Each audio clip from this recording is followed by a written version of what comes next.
అలా మనకైతే ఒకటి రెస్క్యూ గురించి కాల్ వచ్చింది. లొకేషన్ ఏమో సిద్దిపేట డిస్టిక్ ఇమామాబాద్ అవతల రామంచం అనే విలేజ్ ఉంది. ఆ నుంచి మనకు కాల్ వచ్చింది ఒకటి. వాడికి మన వెళ్ళంగానే ఇంటి బయట లీడావిడి ఉంది. వాళ్ళు ఎక్కడ ఉంది బాపు అంటే ఇంటి బ్యాక్ సైడ్ ఓపెన్ ప్లేస్ ఉంది నాన్న ఆడ ఉందంటే మనం వెళ్ళినాం. వెళ్ళి చూసే వరకు వాడి స్పెక్టికల్ కోబ్రా ఉండే. అది చూసే వరకు చాలా బిగ్ సైజ్ ఉండే. దానికి మనం సేఫ్లీగా హ్యాండిల్ చేసుకుంటా బయటికి తీసుకువెళ్ళినాం. తీసుకెళ్ళేవాడు చాలా కోపంలో ఉండే. దాంతో కొంచెం సేపు ఆడుకున్న తర్వాత దానికైనా సేఫ్లీగా డబ్బాలా ప్యాక్ చేసినాం.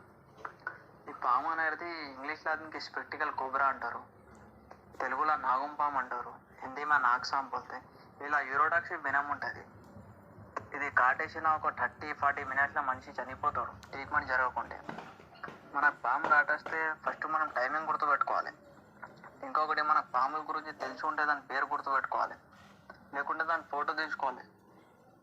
మనం పాము కాటంగానే ఫస్ట్ చేసే పని ఏంది, గవర్నమెంట్ హాస్పిటల్కి వెళ్ళాలి. వెళ్ళిన తర్వాత పాము పేరు చెప్పాలి, టైమింగ్ చెప్పాలి. దాని ప్రకారం వాళ్ళు ట్రీట్మెంట్ చేస్తారు.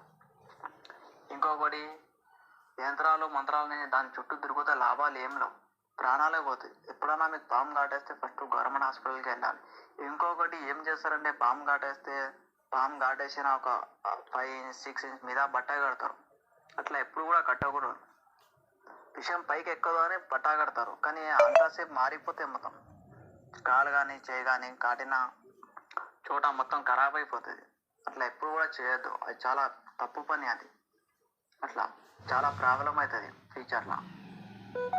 ఇంకొకటి ఈ నాగుపాములో అనేది యూరోటాక్సిక్ వెనమ్ ఉంటుంది. ఈ నేచర్లో చాలా ఇంపార్టెంట్ మనకు పాములు.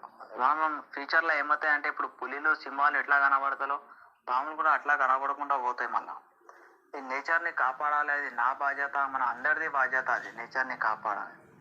మనమైతే దానికి సేఫ్లీగా రెస్క్యూ చేసి సేఫ్లీగా ఫారెస్ట్ లైన్లో తీసుకుపోయి సేఫ్లీగా దానికైతే రిలీజ్ చేసినాం.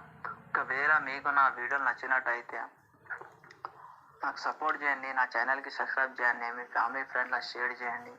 ఇంకా మీకు ఎటువంటి డౌట్లు ఉన్నా, ఎటువంటి ఏదైనా ప్రాబ్లం ఉన్నా ఎనీ టైం 24 hours నాకు కాల్ చేయరు. మీరు కాల్ చేస్తే దాని ప్రకారం మీకు ఏదైనా ఉంటే కూడా నేను చెప్పేస్తా. లేకుంటే మీ దాంట్లో అవ్వాలన్నా పాము పట్టడం నేర్చుకోవాలనుకున్నా ఉంటే కూడా ఇన్ ఫ్యూచర్ చూద్దాం. చాలా ఒకటి లైసెన్స్ గురించి నేను ఒకటి ప్లానింగ్ చేస్తున్నా, రెస్క్యూ లైసెన్స్ గురించి. ఆ లైసెన్స్ వచ్చిన తర్వాత నేను కూడా ఒకటి ఆఫీస్ లెక్క పెట్టి నేచర్ని ఎట్లా కాపాడాలి, పాముని ఎట్లా మెయింటైన్ చేయాలి, ఏ పాములో ఏ విషయం ఉంటుంది, ఏ పాము కాటేస్తే ఎంతసేపట్లో మనిషి బతుకుతాడు, ఏమైనా ప్రాబ్లం అవుతుందా, ఎన్ని రకాలైన విషమైన పాములు ఉన్నాయి, ఎన్ని రకాల నాన్ పాయిజన్ పాములు ఉన్నాయి, దీని గురించి అంతా నాలెడ్జ్ ఇస్తాం.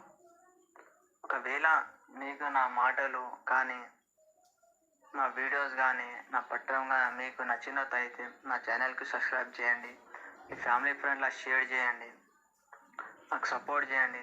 జై హింద్, జై భారత్.